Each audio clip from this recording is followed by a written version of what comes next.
हज़रत अबू हरीरा रज़ी अल्लाह अन्हा के कई वाक़ात मशहूर हैं, जिनमें से एक वाक़या उनकी इल्म के शौक़ और मोहब्बत को ज़ाहिर करता है। इल्म के हुसूल का शौक़ हज़रत अबू हरीरा रज़ी अल्लाह अन्हा ने अपनी ज़िंदगी में रसूलुल्लाह के साथ ज़्यादा वक्त गुजारा और कसरत से अहादीस रवायत कीं। एक मर्तबा उन्होंने रसूलुल्लाह से अर्ज़ किया कि या रसूलुल्लाह, मैं आपसे बहुत कुछ सुनता हूँ लेकिन भूल जाता हूँ। रसूलुल्लाह ने फरमाया, अपनी चादर बिछाओ।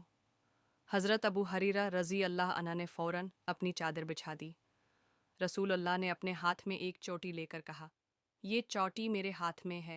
हाथों को हरकत दी, गोया कुछ चीज़ चादर में डाल रहे हूँ, और फिर फरमाया, अब उसे अपने सीने से लगा लो।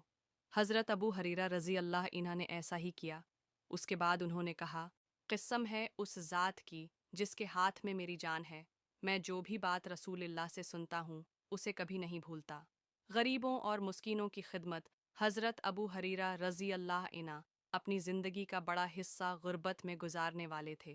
वो अक्सर मस्जिद नबवी में रहते और अहल सफ़ा के साथ वक्त गुजारते।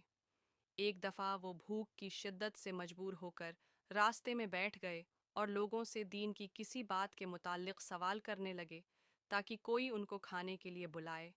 लेकिन रसूलुल्लाह ने उनकी हालत को समझा और उन्हें अपने साथ घर ले गए। वहाँ कुछ दूध आया था, हमने कुछ दूध पिया था जो रसूलुल्लाह ने पहले अहल सफ़ा को पिलाया और आखिर में हज़रत अबू हरीरा रज़ी अल्लाह इन्हा को पिलाया, यहाँ तक कि वो सैर हो गए।